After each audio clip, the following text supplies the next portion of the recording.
Okay, well, good afternoon, everybody. I'm going to talk about some post-COVID trends in higher education. I'm not sure I'm going to say anything that you haven't heard after so many speakers in front of me, but anyway, let's go on to the next slide, please.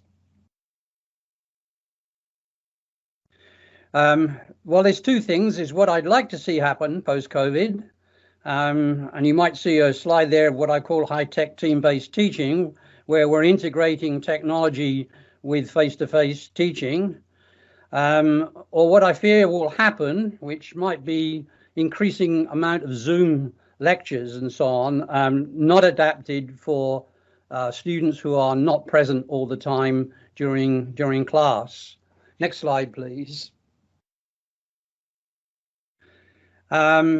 What's the likely impact in terms of the teaching methods? Well, I think there's an upper limit to fully online distance learning. In Canada, we had about 10% of all students taking normal courses, credit courses, who were fully online.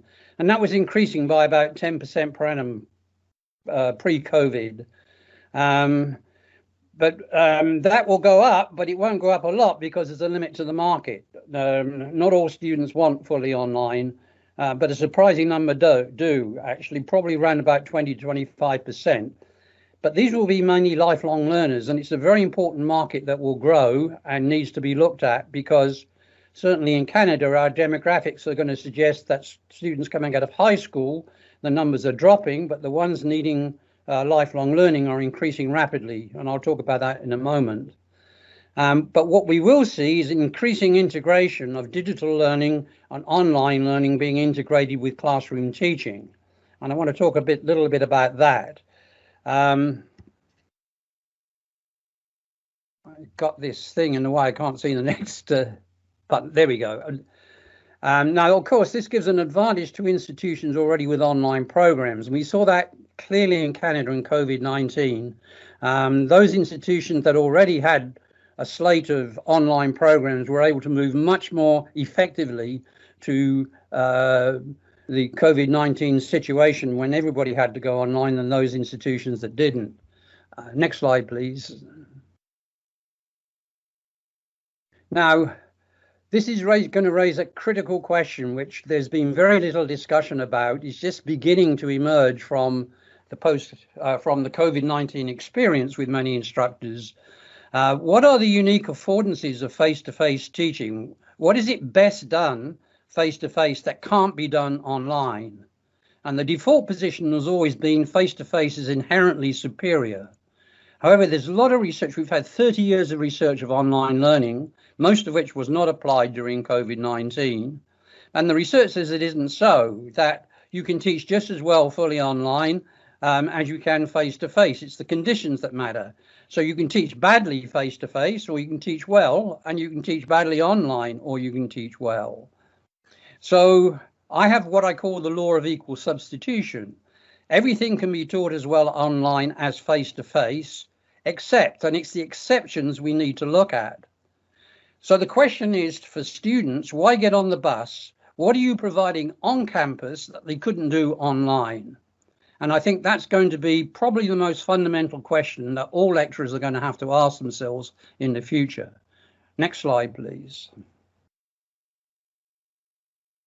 The other big change that's going to come after COVID-19, it was already beginning to show itself before COVID-19, and that's the demands of a digital economy.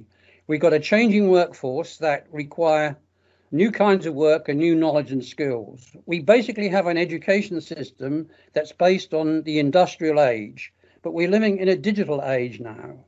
And there's been quite a bit of research showing what the impact of automation and AI will have on jobs and work. We had a very interesting study by one of the major banks in Canada that says there is a future for jobs, but neither employers nor their educators are preparing learners properly.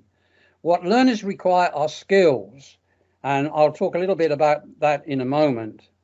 But also the lifelong learning market is becoming as important as the high school leaver market. And lifelong learners are adults, they're working, they're studying as well as working, and they need the flexibility that online learning can provide. Next slide. So this has major implications for curriculum design.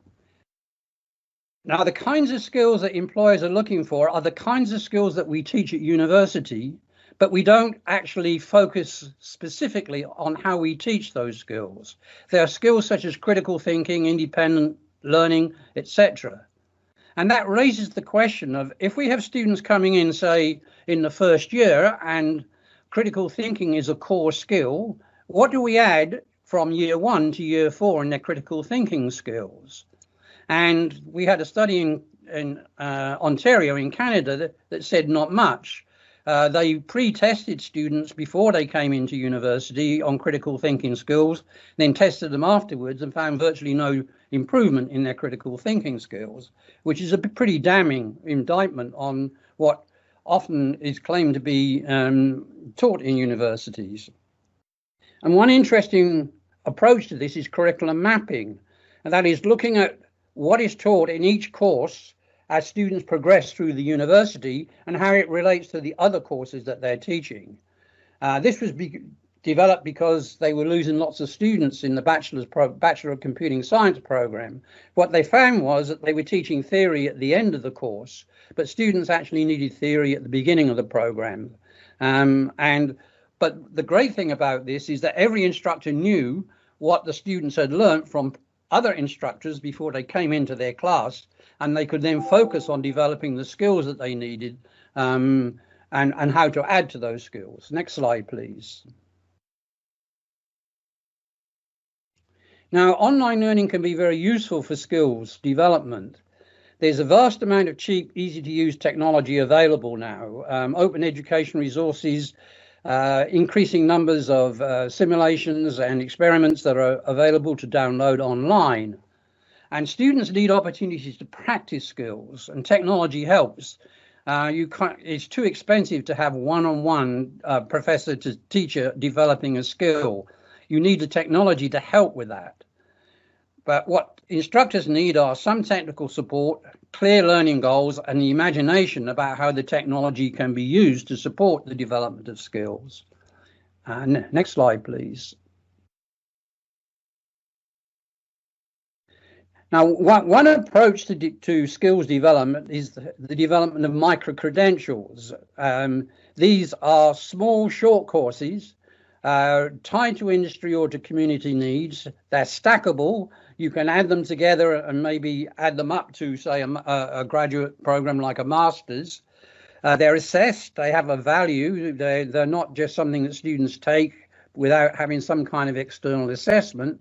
And they're flexible. They can be personalized by the learner. They can work at whatever pace they want through the microcredential. Now, these will become increasingly important, but it's only one end of the skills market, and it's not the main end of the market that universities and colleges should be interested in. They should be interested in the ones I've been talking about, how you develop those lifelong learning skills that are progressive and continue throughout life. And microcredentials don't do that. They take a very specific competency and train students for that.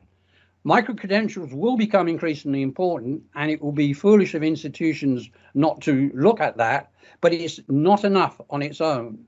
Next slide, please.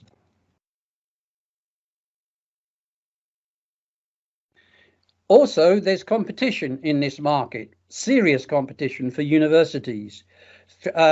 Industry and large digital companies are looking at this market and providing alternatives to university programs, such as Google certificates, and Microsoft offers LinkedIn Learning. And they have some advantages here because they collect huge amounts of data. LinkedIn is, as you probably know, is a website that advertises jobs. People put their CVs up and so on. What LinkedIn Learning does, it uses artificial intelligence to go through all that data and identify what employers are looking for when they post what skills they need. So they can respond within 2 or 3 months to changing trends in the labor market.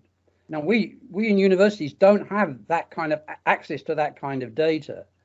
So this is going to be a very competitive market. But as I said, microcredentials are necessary but not sufficient. Next slide, please. So I'm going to suggest some strategies for change. As we saw from COVID-19, you can't just add on digital learning to current teaching methods. We need to radically rethink the way that we teach so that we integrate technology and digital learning with face-to-face teaching. And that means the redesign of programs, more emphasis on skills and skills development rather than content presentation. Students can find content. You don't have to present content to students anymore. It's all out there. It's free. It's on the internet.